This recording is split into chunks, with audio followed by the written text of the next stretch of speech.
Hi guys, welcome back to the channel. I'm Aoife, I'm Studyclix's content manager. Today I'm here with Donnchadh. Donnchadh, do you want to tell us about yourself? Hi, I'm Donnchadh O'Mahony. I'm a guidance counsellor in Loretto College, Stephen's Green, and I also run the Leaving Cert Guidance Instagram page. Cool, so if you're interested, we're going to be talking to Donnchadh today about career guidance. He has loads of tips for us, so make sure you keep watching. So I work on the Studyclix customer supports, and I suppose one of the questions I always get asked, and I never really know what to say, is what do you do if you don't know what you want to do in college? Like, some people, they haven't a clue. I suppose I kind of knew what I wanted to do, but a lot of my friends hadn't a clue whatsoever. So what kind of advice would you give for that? Yeah, it can be very difficult. So a lot of students are always thinking about their career when they're trying to figure out what they want to do. But what I would say is think about the course, something you're very passionate about. Whether it's a subject in school you're very passionate about, whether it's something outside of school you're very passionate about, be it music or sport, whatever the case may be, something that you're very, very passionate about, to go on and study that. A lot of jobs that are being advertised now, about 50% of jobs advertised that ask you to have a level 8 degree, don't actually specify what degree you need. So what they're talking about is they want you to be proficient in critical skills, in problem solving, teamwork, communication, and level 8 degrees generally provide that. So don't be worried kind of what degree or what job will I get out of the end of this, but be more focused on what am I passionate about, what would I love to study. And then after that, it's research, research, research. Know exactly what the course is going to be when you start the course. Yeah, and I suppose that's kind of one of the things, like, people might say, yeah, I want to be an engineer, let's just say, but like, what does an engineer even do? If you say you study science, you like science, but how do you know you're going to like the course? Exactly, and with engineering, the example you gave, you so many areas of engineering, be it electronic engineering, civil engineering, you go on and on, mechanical engineering, general science itself. The only thing, when you get to your level 8 degree, whatever you really like, as you progress through your university or college or IT, you will be allowed to pick modules that you are very good at, that you're very passionate about. So whether that's science, you can focus on biology if you start off in general science, and then focus down more and more as you progress through the degree. Yeah, so I suppose, like, say like the arts degrees, people just say, oh, I don't know what I want to do, I'll just do an arts degree. Do you think that's a good thing to do, or do you think you should try and research it more and find something that you actually... Yeah, so there's some brilliant arts degrees in Ireland at the minute. The one I love is MH101, which is Arts in Maynooth. They actually have 36 subjects that you can pick from.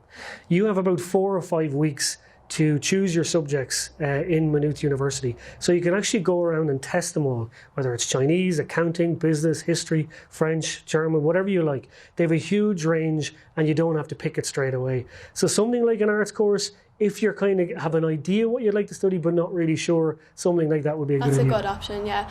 And then I suppose, say, like, a lot of people are saying, okay, my parents are accountants, or my parents are engineers, my parents are doctors. Do I just do that because they want me to do it? But say inside you really want to be a teacher, or you really want to study music, kind of more like something that maybe they haven't suggested to you so far. Do you go with your gut, or do you listen to your parents? Well, absolutely. You can listen to advice that they're going to give you. You can listen to advice from your brothers and sisters and from your friends. But ultimately, at the end of the day, the decision is yours.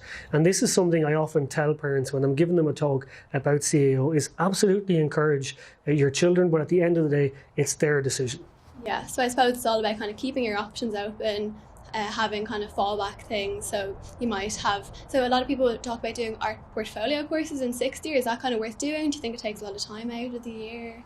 Yeah, again, if it's something you're very passionate about, outside of school, if you're creative and you like art, you're probably going to be doing these things anyway.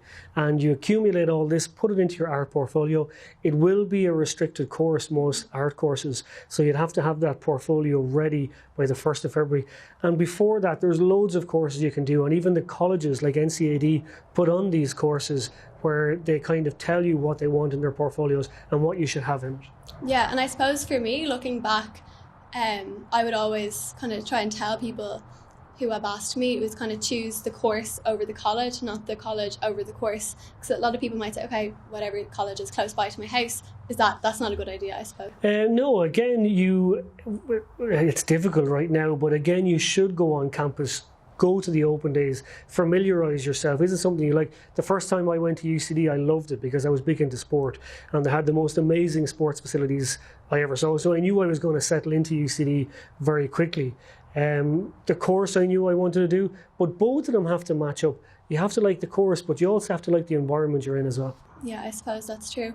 And then in terms of those people who know exactly what they want to do and they have their heart set on it, so say it's teaching, but say maybe there's only 3 places in Ireland where you can study teaching, what else do they put down? Do you just put down other things you might want to do, or do you even put anything else down at all? Yeah, and that's a good point, because often students who really know what they want to do tend not to come and visit me in school. But like you just said, it's really important for them to come and visit the guidance counsellor, because you need to have backup options. And that's something you need to discuss out with your guidance counsellor, with your parents, even with your friends. If you have a dream course, absolutely go for it. But it is important to have backup options.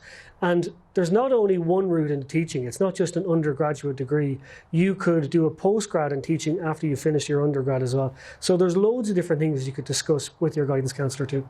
Say you have that dream course, but you're a little bit worried, will I like it? How do I know will I like it? Like, I really want to be an accountant. I love accounting in school, but will I actually like it when I do the job itself? I suppose a lot of students will do work experience and they'll like it then, but will they actually like it, when they go to do it? What advice would you give for that? Yeah, so again, work experience, talk to undergrads from the course. Maybe your brother and sister might know someone in an undergraduate course, or mum and dad. Would they know an accountant themselves? Get as much information as you can. And ask the real pertinent questions. How much am I going to be paid? What are the hours like? What are the holidays like? You have to ask all those things too, because we're not going to do it for free, and we do want time off as well. So it's really important to ask all those questions. But just as you mentioned, the dream course, when you're filling out the CEO, I would always say have 3 dream courses, number 1, 2 and 3. That's what I'm aiming for. Then we'll have about 4 or 5 realistic courses. So these are my point range in school at the minute. I'm definitely going to put those down.